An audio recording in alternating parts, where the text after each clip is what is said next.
बांगै जों अरनि मीडिया नि बिसिंति जोंनि एडिसनि प्रशासन रक तै जोंनि बुबाग्रानो लेन्सने बांगै जों बाय बिनो थाबो खा खामजा मखलु जोंनि एडिसनि अथरिटी दाक्तिनो पेंशन नि जे माथाय बेनिफिट ना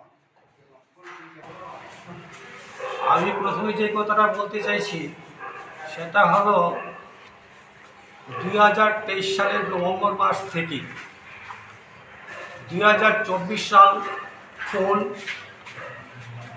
2025 সালের অগাস্ট মাস অবধি টোটাল পেনশনে গিয়েছেন 396 জন লোক।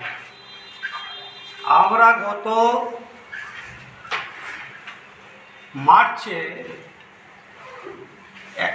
18 মার্চ 2025 তারিখে আমরা আমাদের টিটিআইডিসির পেনশনার কমিটি গঠন করার পর ফার্স্ট টাইমে আমরা সিএম এর সাথে ডেপুটেশন নিয়ে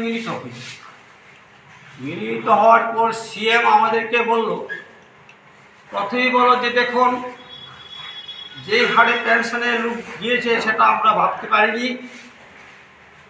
এত টাকা আমাদের কাছে নেই, আমরা আপনাদের এখন পেনশন দিতে পারবো না, আপনারা অপেক্ষা করতে হবে। তখন আমরা বললাম দেখুন আমরা আমাদের সারাটা জীবন এই 60 বছর পর্যন্ত আপনাদের কাজ আমরা করেছি, আমাদের কর্মক্ষমতা যতক্ষণ আছে আমরা সহানুভূতির সহিত আমাদের কর্ম করেছি, করে আমাদের দায়িত্ব পালন করে আমরা রিটায়ারমেন্টে এসেছি। রিটায়ারমেন্টে আসার পরে গভর্নমেন্টের একটা নিয়ম কানুন আছে, সংবিধানের রুলস একটা নিয়ম আছে যে 45 দিনের মধ্যে যে লোকটা পেনশনে যাবে তার পেনশন চালু করতে হবে, তার লিভ স্যালারি দিতে হবে, গ্র্যাচুইটি দিতে হবে, প্রমোশনের পয়সা দিতে হবে। আপনার কাছে টাকা আছে কি না আছে সেটা আমার দেখার বিষয় নয়।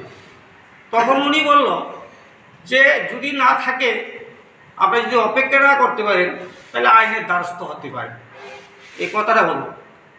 তারপরেও আমরা সহানুভূতির সহিত দ্বিতীয়বার আমরা যিনি টিটিআইডিসি এক্সিকিউটিভ মেম্বার ওনার সাথে আমরা ডেপুটেশন দিই। সেখানে এইসব কথাগুলো তুলে ধরা হয়েছে, আমাদের দুঃখের কথা। উনি বললেন যে আমি কী করব, সিএম যতক্ষণ পর্যন্ত অর্ডার না করবে ততক্ষণ পর্যন্ত আপনাদের পয়সা করে পেনশন আমরা চালু করতে পারবো না।